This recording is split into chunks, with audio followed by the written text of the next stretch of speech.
যে স্ক্রলে দেখা যাচ্ছে British high commissioner Evercare হসপিটালে গেছেন বেগম খালেদা জিয়াকে দেখতে। এটা একটু তাৎপর্যপূর্ণ এই খবরটা। তিনি শুধু কি দেখতে গেছেন নাকি আরো কিছু দায়িত্ব পালন করতে গেছেন? ব্রিটিশ হাই কমিশনার সকালবেলা কেন দেখতে গেলেন? কালকে আন্তর্জাতিক মেডিকেল বোর্ড বসেছিল বেগম খালেদা জিয়ার জন্য।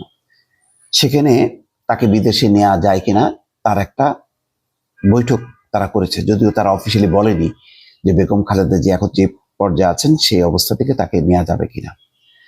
আমার কেন জানি মনে হচ্ছে যে ব্রিটিশ হাই কমিশনার হয়তো গেছেন বেগম খালেদা জিয়াকে তো দেখবেনই বা তার স্বাস্থ্যের খোঁজ খবর নেবেন। এই প্রথম কোনো বিদেশি কূটনীতিক আসলেন অফিসিয়ালি যে বেগম খালেদা জিয়াকে দেখতে।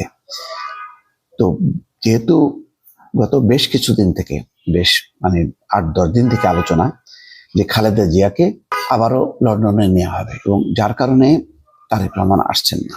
যেহেতু লন্ডনের চিকিৎসাটা জরুরি, পুরো অ্যারেঞ্জমেন্টটা, এবং একজন ব্রিটিশ বিশেষজ্ঞ ডাক্তার কিন্তু এসছে গতকালকে, নিশ্চয়ই জানেন আপনারা।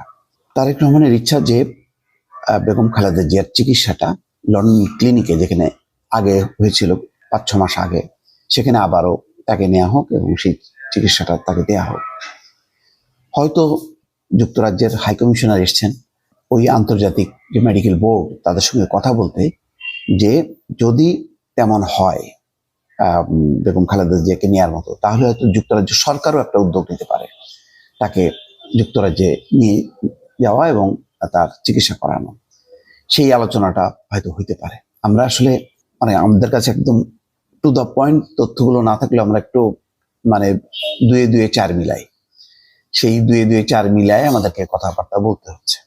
যুক্তরাজ্যের হাই কমিশনারের এই কারণে এভার কেয়ার হসপিটালে আসা এটা গুরুত্বপূর্ণ। তিনি শুধু দেখতে আসেননি, চিকিৎসা এবং লন্ডনে নিয়ে যাওয়া, সেই ব্যাপারটা হয়তো হতে পারে। আবার আরেকটাও হইতে পারে, যেহেতু তারেক রহমানের একটা আসার সম্ভাবনা আছে যুক্তরাজ্য থেকে, সেই বিষয়টাও হয়তো কথা বলতে পারেন বা ইনফর্ম করতে পারেন তার আসার বিষয়টা। কিন্তু তার আসার চেয়েও আমার কাছে মনে হচ্ছে যে যুক্তরাজ্যের যে হাই কমিশনার সারাকু, তিনি এসছেন প্রধানত বেগম খালেদা জিয়াকে লন্ডনে নেওয়ার ব্যাপারে। দুইটা আলোচনা আছে। একটা হচ্ছে লন্ডনে নেওয়া, এটা তারেক রহমানের ঐকান্তিক ইচ্ছা। আর যদি সেটা না নেওয়া হয়, দ্বিতীয় তাদের অপশনটা হচ্ছে কাছাকাছি কোথাও নেওয়া যায় কিনা, অন্তত সিঙ্গাপুর পর্যন্ত। তাহলে তারেক রহমান লন্ডন থেকে ফ্লাই করবেন সেখানে। যদি দুইটার কোনোটাই না হয়, তাহলে তিনি আসবেন। সব রকম প্রস্তুতি আছে। এই জন্য গতকালকে পর্যন্ত যেটা ট্রাভেল পাস তিনি নেননি, তো ট্রাভেল পাস এটা 1-2 ব্যাপারে।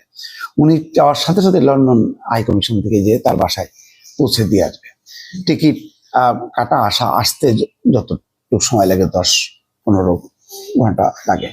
তো সব রকম প্রস্তুতি চলছে। বেগম খালেদা জিয়াকে ঘিরে শুধু বাংলাদেশের সরকার এবং অন্যান্য প্রশাসন, রাজনৈতিক দল, তারা ব্যস্ত না, আন্তর্জাতিক মহলও ব্যাপকভাবে সাড়া দিচ্ছে। আজকে দেখেন সরকারের পক্ষ থেকে যেটা বলা হয়েছে যে খালেদা জিয়ার জন্য সারা দেশে দোয়া প্রার্থনার আহ্বান সরকারের। সারা দেশে দোয়া করা হচ্ছে যাতে খালেদা জিয়া আবার ফিরে আসুক আগের অবস্থায়, সেটা হচ্ছে চাওয়া। তো যাই হোক, নিশ্চয়ই আমরা জানতে পারবো যে ব্রিটিশ হাই কমিশনার কেন আসলেন সাত সকালে, কি আলোচনা করলেন এবং কি মেসেজ দিলেন। শুধুই কি তিনি দোয়া করলেন বা তার উদ্বেগ উৎকণ্ঠা প্রকাশ করলেন, নাকি বেগম খালেদা জিয়াকে আরো উন্নত চিকিৎসা দেওয়ার জন্য? যেহেতু কয়েকদিন থেকে বলা হচ্ছে যে তার অবস্থা অপরিবর্তিত, তো এটা কোনো ভালো লক্ষণ না। এই অবস্থায় অপরিবর্তিত থাকা মানে তার অবস্থা উন্নতির দিকে যাচ্ছে না। তো সেটার জন্য কি আসলে তার চিকিৎসার কোনো আর কি চিকিৎসা হইতে পারে? বিশেষজ্ঞরা এসছে কালকে, শুধু যুক্তরাজ্যের বিশেষজ্ঞ ডাক্তার আসেননি, 4 জন সর্বোচ্চ পর্যায়ের চীনা বিশেষজ্ঞ ডাক্তার এসছে, তার আগে 5 জন এসছে। এইটা বেগম খালেদা জিয়ার জন্য রাষ্ট্র, সরকার সবাই আসলে সর্বোচ্চটা করছে, এর চেয়ে বেশি কিছু করার নেই। এরপরের বাকিটা হচ্ছে আল্লাহর হাতে।